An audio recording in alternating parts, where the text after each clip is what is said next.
Hey y'all, how are we doing today? It's hot here, so I decided to take a little bit of time, be inside, and with this video, rather than going through an entire class, let's break down a posture together, or rather a series of postures. So I was thinking Chaturanga, why not, right? We see that in a lot of classes, so let's figure out other ways that we can do it, maybe modify depending if we're feeling a little different that day, or maybe it's a posture that's just really challenging for us. And also ways to refine it so that it feels a little bit better in your body. It's a posture that definitely builds some core strength and core engagement, helps build some shoulder mobility as well, but really can find a lot of benefits and space throughout your entire body. So breaking it down in the most basic way and then showing you a lot of different things that you can do with it.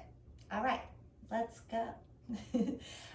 Okay, so your simple, no frills chaturanga, you're gonna find yourself in a high plank position. So that means that wrists, elbows, shoulders are all stacked into one line.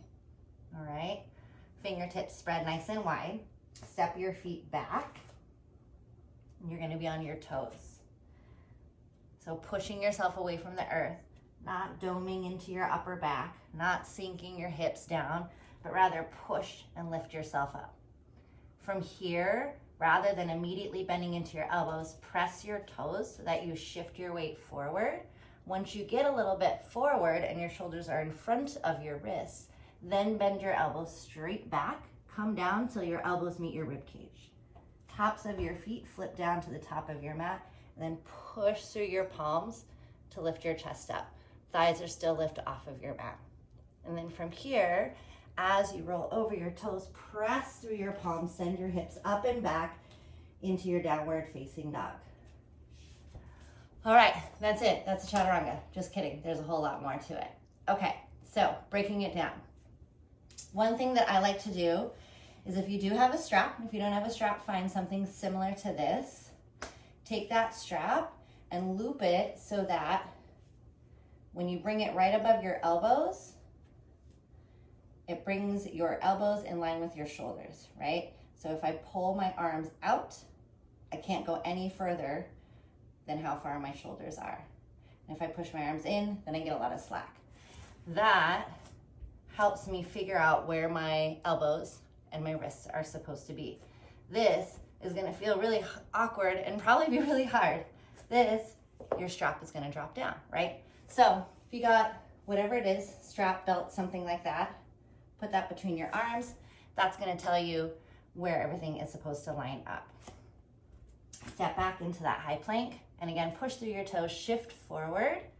Elbows are gonna bend straight back. That strap's gonna push into your chest, and that tells you to flip your toes over, come into your upward facing dog, toes flip over into downward facing dog. Hat and strap don't really match up very well, but you get the idea. All right, that simple basic chaturanga. Let's show some modifications, okay? So something else that you can do here is that when you get into that high plank, you might want to take it down to your knees. This takes a little bit of your body weight out of the equation. This can feel a whole lot better on your shoulders. This can feel a whole lot better if you're building into that core strength. Now, my recommendation here is because of how you're bending your elbows back, if you come down onto your knees and you bend your elbows back, then you're not in that same alignment that we had talked about before. So take a teeny bit of core strength here.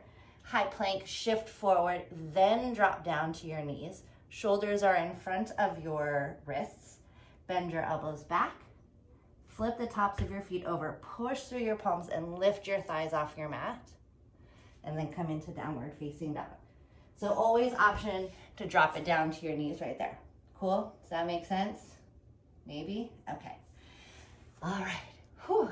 Starts to build up a little bit of heart rate. Starts to get you breathing a little bit harder. And it's gonna help, again, with the arms, the chest, upper back, all of those things. Now, here is another modification. You ready for this? I know, it's crazy. So, when they tell you, get into that high plank, drop down to your knees.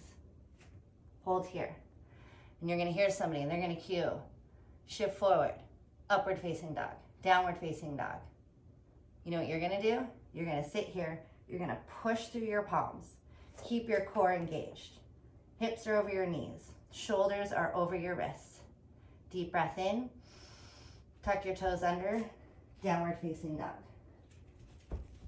That's just skipping it all together. You can do that anytime that you want to. So I encourage you, try any of these modifications. Try the strap, the belt, anything like that. Come down to your knees. I do it all the time. Sometimes I am tired. It's been a long day. It's hot outside. Come down onto your knees. So one more time. One more time. Let's break it down. Ready? Palms down to the ground. Wrists, elbows, shoulders. Step back, high plank. Everything in one long line so you can feel energy from your heels through the crown of your head. Push into your toes. So you're a little bit buoyant right there. Push forward. Elbows bend straight to back. Elbows to rib cage. Flip to the tops of your feet. Press up. Open up your chest. Thighs are off of your mat. You're gonna feel a little shaky here maybe. Lift, lift, lift. Exhale. Bring it back, downward facing dog. Hips up towards the sky. Press through your palms. All right. There's some options. Feel free to let me know if you have any questions. Let me know if something wasn't clear to you. This is again, the first of many, so I'm always open to feedback, and I can't wait to see you all again. Let me know what you think. All right, bye.